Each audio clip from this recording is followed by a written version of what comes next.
What is up, guys? PoliticsGaming here. Today we're doing a brand new video of the Commonwealth of Australia. If you guys are new here, leave a like, subscribe to the channel if you are new. If you guys want to see more content like this, hit that bell notification icon so you don't miss anything whenever I do make it to the channel. Unfortunately, this is going to be the second time I'm going to be recording this, so I am going to go over just some of the stuff that I was doing. We are going to go to May 9th.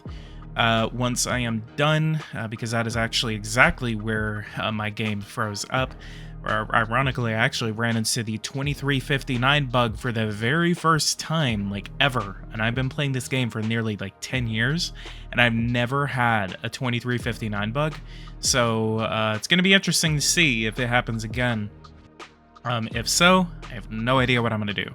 But anyway, guys, let's go ahead and get into it. Again, leave a like, subscribe, and I'll see you guys on the other side. And first off, what we're going to go ahead and do is we're going to go to the industrial sector. And we're going to go ahead and do a little bit of subsidies here.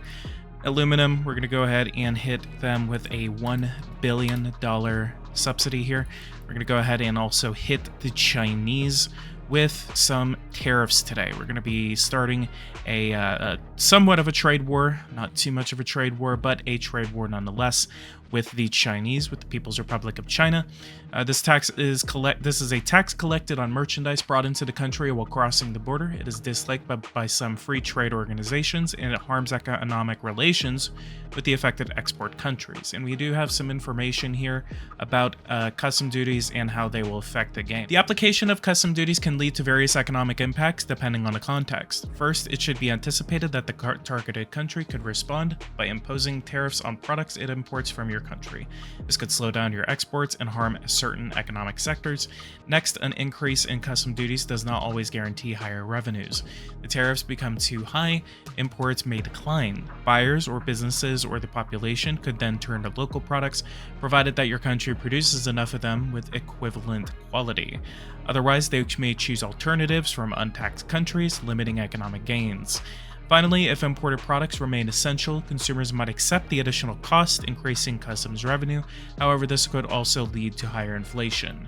So normally you don't want to rely on custom duties to raise revenue. It is an idea that is somewhat effective depending on the country and depending on your national economy, but it won't always raise you money. But I usually like to use it as more of a political slash specific type of tool. I've never been against tariffs, and even though my changing political views compared to probably what you guys remember me from a couple of years ago, I was a diehard Trump supporter. I mean, you know, I voted for him twice, 2016 and 2020, and in 2024 I did not vote for him, and I actually turned against him. But that doesn't mean that I disagree with the tariffs, but I don't like him using it against, you know, Japan, Australia, anything like that. And I think it's more so just trying to and I kind of see what he's getting at, but I don't like the way he's doing it. So it's kind of like it's like a double-edged sword whenever it comes to the tariffs. So we are going to be placing tariffs against China, especially just to make sure that we are protecting our own national industry. We're going to be doing this for a lot of raw material sectors as well. So with aluminum, we are going to be placing a 60% tariff against the People's Republic of China, and as well with a $1 billion subsidy, and we are going to exonerate the sector at a total cost of $125 million. Going down to automobile construction, we will place a, let's say, 0.62% deficit here. Let's hit them with a $1.5 billion subsidy, only for the domestic industries. And do we even have domestic industry? I don't think we do. So we're actually going to have to extend that to companies, you know, all across the board. Custom duties, let's go ahead and place we're going to say a 50% tariff against the Chinese. Export tax, exonerate $214 million for exonerating this sector.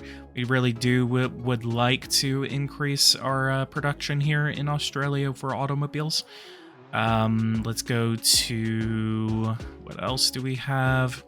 Let's go to steel. We are going to do another $1 billion here, and we want to focus on our own national industry. Well, let's go ahead and apply it. BS Corp. Yeah. So we do have our own national industry. So we're going to apply it to there. And as well, we're going to exonerate the sector at a near cost of $200 million. Domestic industries only. And what is the idea behind nationalizing the sector? BS Corp, $2.3 billion. If we wanted to fully nationalize it, it would cost nearly $12 billion. We're going to go ahead and hold off for now, but whenever we do raise more money, we could actually consider doing that. Water supply networks, go ahead and increase this $500 million subsidy here. We are going to have to increase some taxes in order to raise the money, in order to stave off any type of a deficit gain or debt borrowing that we're going to have to do in this case. Infantry armaments, fertilizer. Let's go ahead and hit them with a $100 million subsidy. And as well, we are going to focus on weapons production at a later date. Actions, coal, we're going to hit China with we're going to hit them with a 60, we're going to say 55% tariff here. And then uranium, we're going to hit with a $200 million subsidy. We're going to exonerate the sector, $14 million. And as well, we are going to be focusing on some hydrogen here. We are going to go by just natural hydrogen. We do have a lot of deposits for natural hydrogen. I do want to get to the May 9th, so that way we are able to get past a lot like that bug that I ran into in the last one. So we're going to see what happens.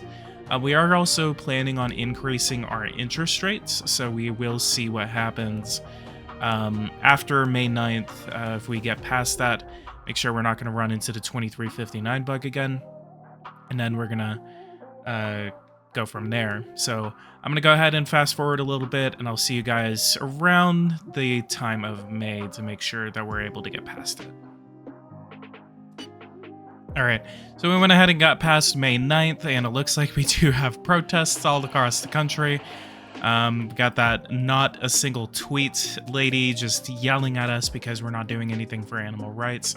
But since we did get past that little death trap that apparently we had, I am going to go ahead and start regular business. So we're going to look at housing policy, and then we're going to look at what else we can do. We are going to go ahead and go over to inflation, or the currency, and we're going to look at this. A country's central bank uses a target interest rate on the money market. This is the rate at which other banks borrow and invest their cash. Fluctuations in this rate usually have an impact on the interest rates that banks offer to companies and households. This is how a central bank can affect the supply and demand of credit, price trends, and its exchange rate. Now, why are we increasing it to 8%?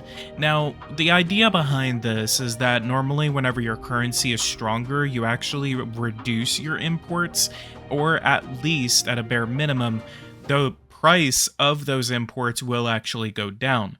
So we're going to go ahead and increase this to 8%, so that way we can at least start to benefit our national economy. And normally whenever you increase it, the idea of having a low interest rate is that it promotes economic growth. Having it at a higher rate normally kind of like constrains growth. But the idea with this is more so we're focusing on international trade. And we're also going to go ahead and go to the United States. We're going to invite them over for a meeting. We're going to sign some military and economic contracts with them, and we're going to start some export contracts with them as well. Mostly they're going to be centered around coal and maybe even pharmaceuticals if we can get them. I don't know how beneficial we could get them at that price, but we're just going to at least try to see what we can pull.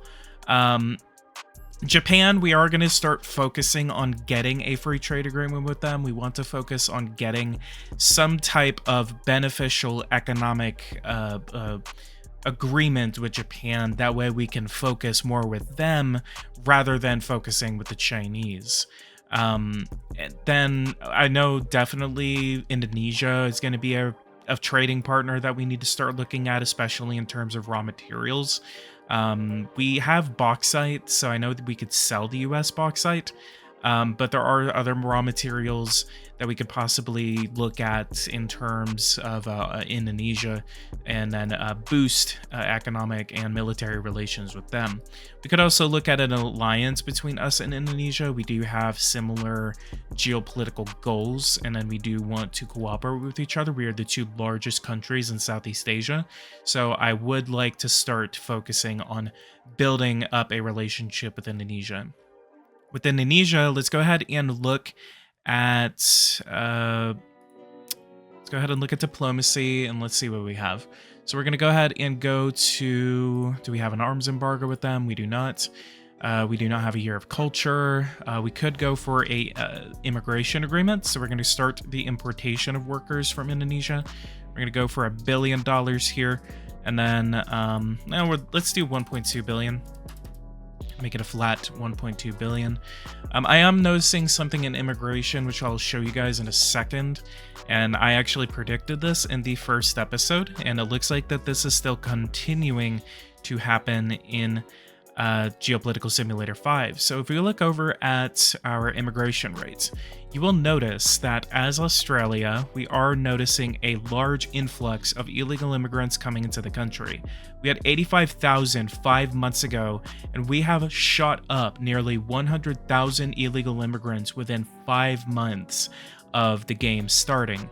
Where are all of these illegal immigrants coming from? We do notice that they are mostly coming from India. I wouldn't say there's a large increase coming in from China, but we are noticing a large influx of illegal immigrants coming in from India. Now, we do have good relations with India. We could maybe seek some type of agreement with them. I am going to go ahead and let the situation play out a little bit more. That way we can at least have a little bit more leverage whenever we try to negotiate something with them. Normally, like whenever their immigration rate is really low, they don't really like to say or admit that they are a transit point of illegal immigrants. But we are going to wait, and then we're going to start focusing on deporting and capturing and facilitating the return of illegal immigrants coming in from India. If it really starts to get out of control, I would say about 250,000 to 500,000 illegal immigrants in the country. We are going to start increasing our detention centers, which actually we could start that process now probably. We do have only 2 detention centers. I'm going to go ahead and say we could finance, let's go ahead and start the process of about 25 of these. About $490 million would be put into this, with $207 million being covered by our Treasury Reserve. A detention center is a facility for holding illegal immigrants before they are deported to their home country or released following administrative or judicial action. The duration of detention is limited to a maximum of several months. Their effective functioning depends heavily on the number of spaces available. Each detention center takes up 140 spaces, so basically what you want to do whenever you want to find out how many you need is that you have to multiply 140 by however much you're making, and then you get the number of spaces that is going to contain. And it kind of depends on like how many are coming in. Whenever you do build these, it does have an effect on your actual immigration rate, so it does discourage immigration altogether. But immigration does account for illegal immigration, so as illegal immigration goes down, your immigration rate will go down. I'll go ahead and start that process of building those. We do have 27 now. That is going to be the objective, and then let's go ahead and go from there. And as illegal immigration shoots up, I do see an increase in crime. It looks like that there is a direct correlation from illegal immigration coming in all the way up to crime going up as that happens. So what can we do in order to focus on this? Could go over to local district police, give them some more funding. Vice Squad, I'm going to go ahead and defund that, so because we don't really have to focus on that.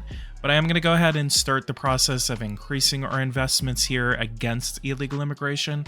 So that way we can do the fight against the illegal immigration. We're definitely going to do the full funding to the fight against pedophilia. And as well, we're going to do the fight against sexual violence, full funding there. Absolutely no qualms against that. We're going to start processing the fight against corruption. And then so Internal Affairs Department, we're going to give an additional 3 stars. We're at a total budget cost of $653 million here. And then we are going to Highway Patrol. I do see an increase in our traffic accidents, but we're not too worried about that right now, unless it really gets out of control. Public Safety, we're going to give 2 additional stars, and we're about at a flat $1 billion being funded into our police sector. So we're going to go ahead and put that into law and go from there. I do actually think that there should be some sort of a maybe, I wouldn't say like a parliament vote on funding measures, but I think it's like you're making a budget for next year. So maybe like at the end of the year or something like that, you could go through and say, okay, this is how much we're going to fund. Really good opportunity here. We have an earthquake in Indonesia. 1,444 people have died in this, as well as 5,572 are wounded. Let's go ahead and publish a message on tweet. I'm going to call it Twitter. After the catastrophe in Indonesia, the government of that country must truly re-examine itself. Or we can say all our deepest sympathies to the Indonesian people. Let's go ahead and say this positive manner to try to build relations with them. And as well, we're going to send $100 million to Indonesia in order to help and assist in relief efforts. We do have our meeting with the United States President. Let's go ahead and offer him some champagne, a coffee, and as well as saying that we love his country. Renegotiate a military alliance. We do have a full-fledged military alliance with them. And let's go ahead and give them land rights over Australia. And then they accept it, of course. Go over to sales and see what we have. Do we have dairy products? I think we might already. We actually don't. Could we sell them anything? Let's go ahead and sell them 2 billion liters worth of dairy products. We're going to go ahead and try to get this to the United States at a sale price of... Let's go ahead and go for... Let's go to for 8.5. Go for 8.5 here. That's $4 billion on the table. And as well, they send that back. Go to about 2.9. So let's go ahead and go for 7.9. 1.98. And 7.975. 1.94. Damn, they're really making it tough to sign an agreement here. Sales... let's go to pharmaceuticals. We have units. No, we don't have enough. Let's go ahead and sell some steel to the United States here. Let's do 1.5 million tons, because I know like whenever we sell things like this, it actually encourages production. So we're gonna go ahead and just see what we're able to get. Let's do 11.5, $1.93 billion, 11.5, 11.5, so 10.5.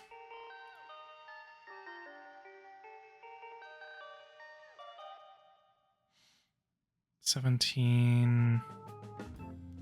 Maybe renegotiates.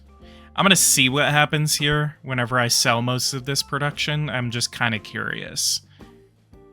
902. Okay. Right, so we went ahead and said that. So let's go ahead and go to the next day and let's see what happens to our contract whenever we do that. So sale. I hate it whenever it does that. Steel. Detailed. Sale price is lower than what we usually use. The contract guarantees the sale of a large portion of our production. The revenue is not high enough to really strengthen our economy. It's particularly profitable, and selling more of it will bring even more profits, but it will not have a significant impact on unemployment. So go ahead and see. So that was a light green smiley face, and the amount was $13 billion. I'll go ahead and go from here. Let's go over to industry. We have trade balance of $10 billion. Really kind of like makes me curious is what does this do to our national industry? Does it really hurt our national industry? Because I know this, because this is going to help our economic growth. But what will it do whenever most of our steel is being sold off to the United States? So it made our trade balance positive. But then what's it going to do for profits? What's it going to do to sales? What's it going to do to like sectors that are dependent on this type of product?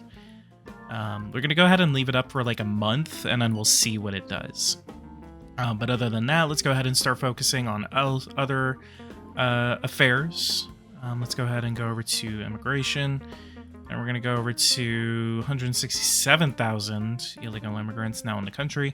India is really starting to take off as one of our top places. Capture method and pumping of air method has now been unlocked. Our production capacity in the electricity sector falls short of our current consumption. We could be constructing new production centers and thus spread our wings. According to our figures, this will improve our commercial balance and increase our GDP. Let's go ahead and go over to growth forecast is going to be on its way up. And let's go to energy. Let's see if we're running any type of deficit here. So basically right now we are running a 2 terawatt surplus. It doesn't really show us here, but we are running a surplus in terms of electricity production.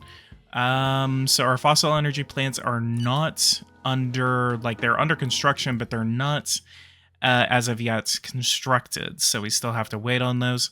We are going to focus a little bit on our military. We do want to have, I would say 200,000 at least at a bare minimum is going to be the goal here. We do have a nearly 4% unemployment rates.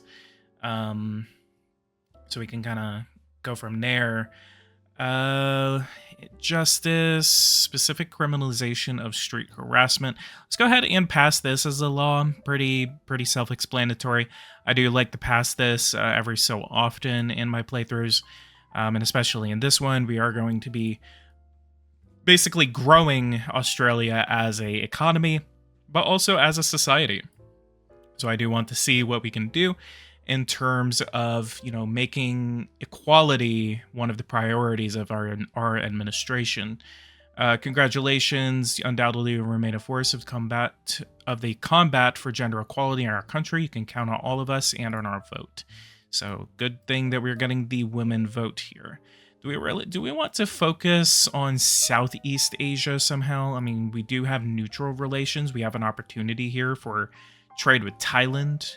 We do have, we could go after the Philippines, Taiwan. Japan is going to be the big kahuna prize here, but we do have opposite political leanings, so it's going to be a little difficult. But let's go ahead and go to diplomacy. Let's go over to actions. Let's go over to bilateral agreements on foreign exchange students. Let's go ahead and offer Japan this and see what their reaction is. They accepted it, so good. That will boost economic relations with Japan.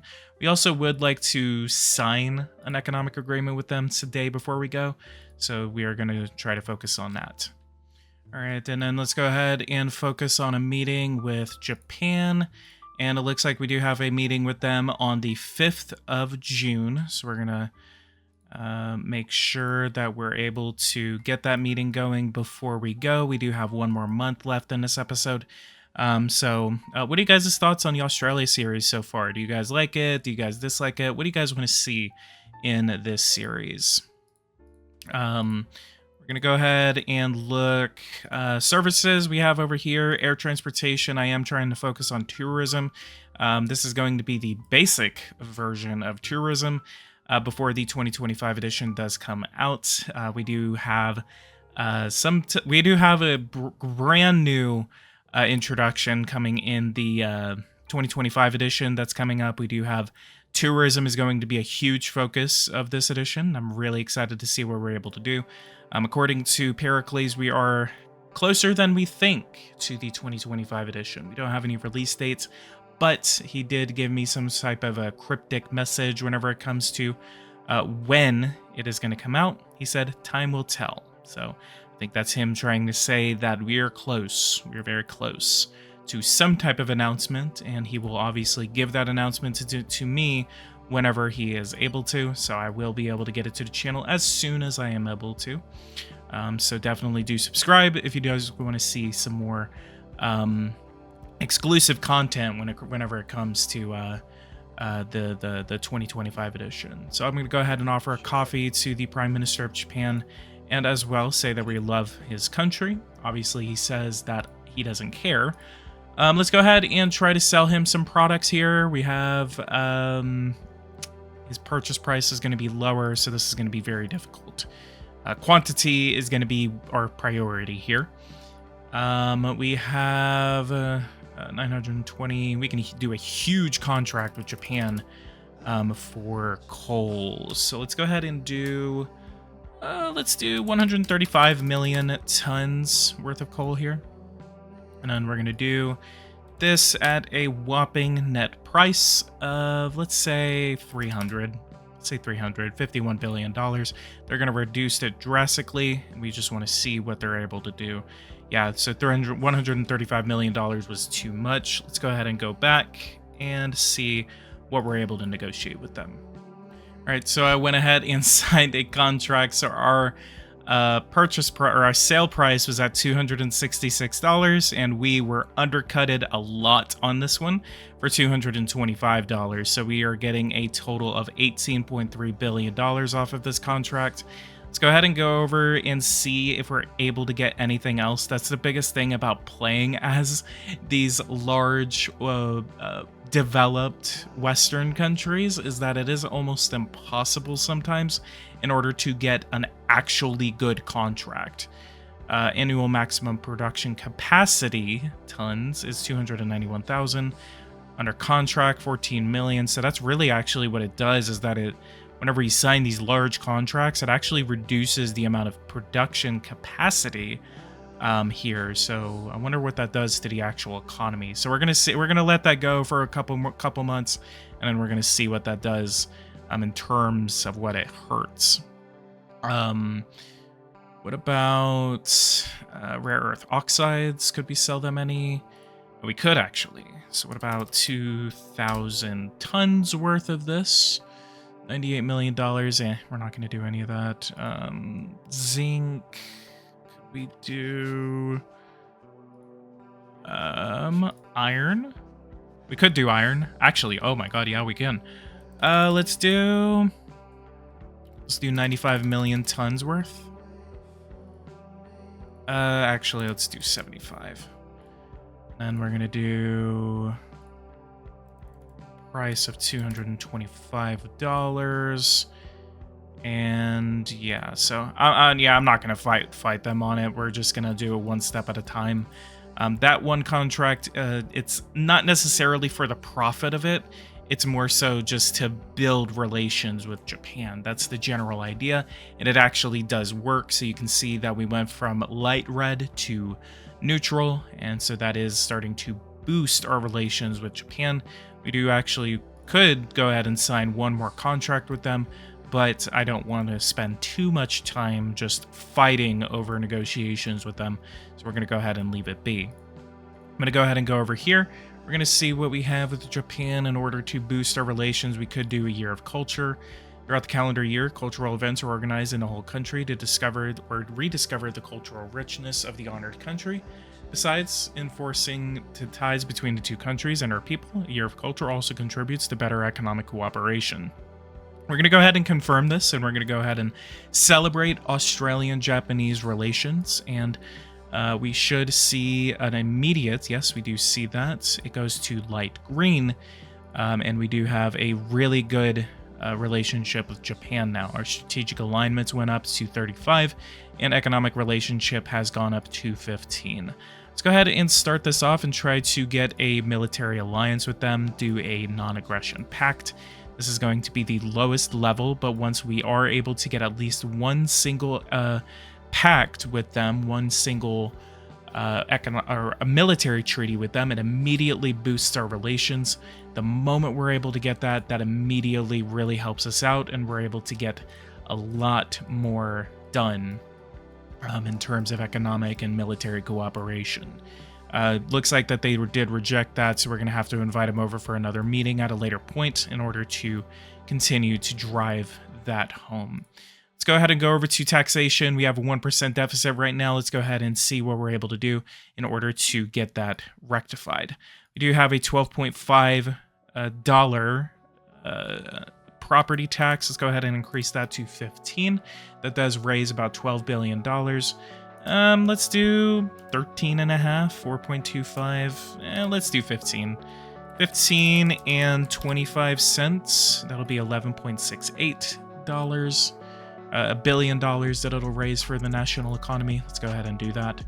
And this idea behind it is that Australia has a very tight housing market, and it is one of the most pressing political issues of the country.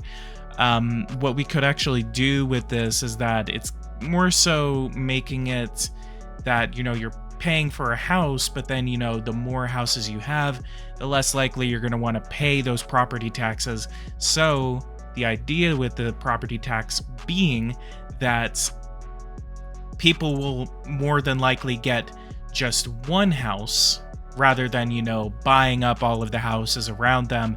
And then, and it's kind of like this weird, like whenever I was doing research for this series, it's like in Australia, it's like, if you have money, why wouldn't you get into real estate? And so this is kind of like an incentive to try to offset that, so that way people aren't just madly going into the real estate market, buying up all these houses and making it impossible for someone to actually own a home. What we're also going to do is we're going to go over to our housing sector, and then we're going to go and start affecting this. So rent increases, we're going to go ahead and start this with an index-linked rent increase program. Limits on rent increases can halt building speculation and price inflation, and so has an effect on purchasing power. The trade-off is reduced investment in rental housing and an impact on the building sector in the long term, more or less. We're going to go ahead and call this the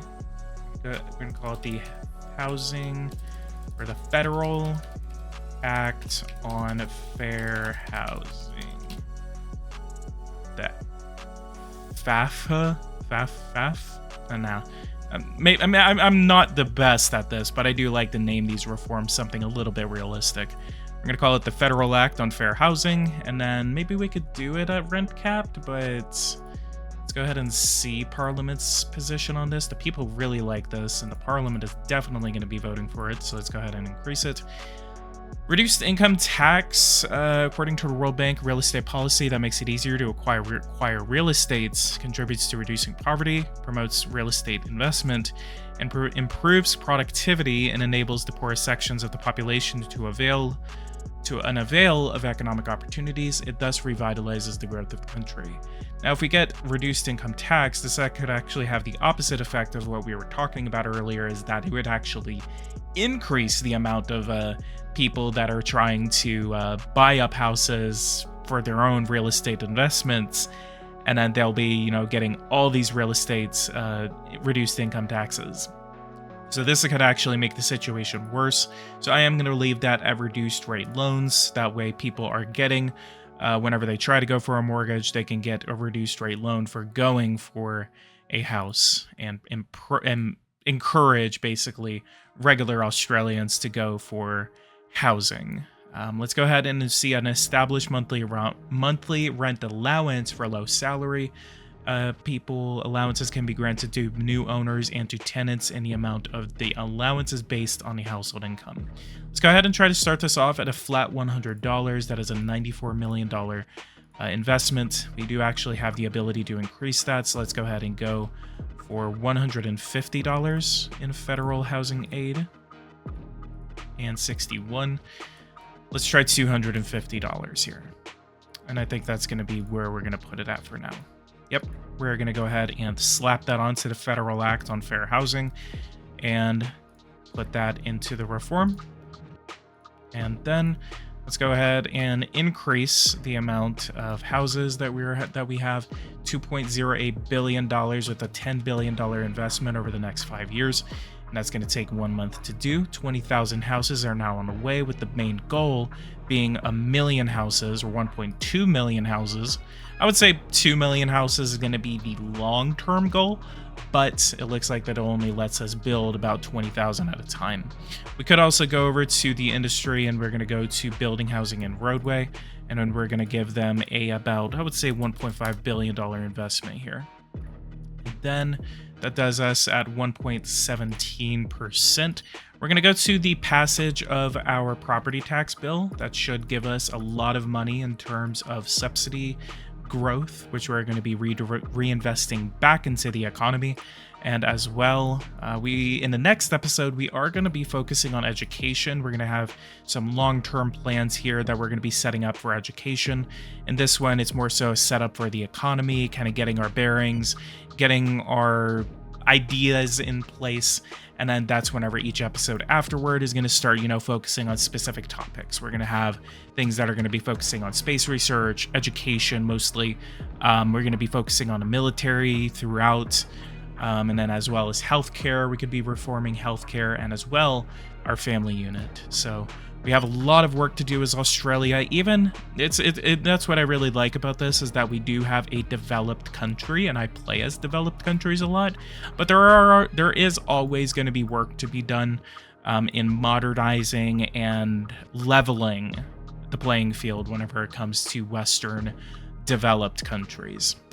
I do have to have a series very soon once I'm done with Australia. I mean, we're most likely going to try to focus on a third world or global south country. Could Australia apply as the global south? I mean, is this going to be the first time we've played as a global south country? I wouldn't say it. I think Australia would. I mean, obviously it's part of the Anglosphere, but I mean, would they consider themselves as a part of the global south? I wouldn't think so, but I might be wrong. So let me know in the comments if I am wrong. All right, and we are now at the end of the quarter. We do have a couple of conspiracies that we're going to have to focus on real quick before we do go, because I probably won't focus on them. View conspiracies. We have Illuminati at 2 million subscribers and CIA drug trafficking at 1.16 million subscribers. Let's go ahead and start campaigns against those. And as well, we did increase our agents on the national territory. We do have an increase in the international agents, and as well as cyber analysts. And we did do a cyber awareness campaign for cybersecurity. In the next episode, we are going to have to focus on building up our cyber protection program, because we are susceptible to cyber attacks.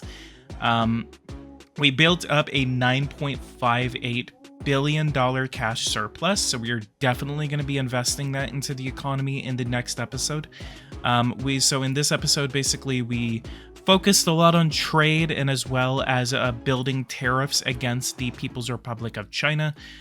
We did start to some protectionist measures, and some of these measures we are still going to continue to expand upon as the series develops.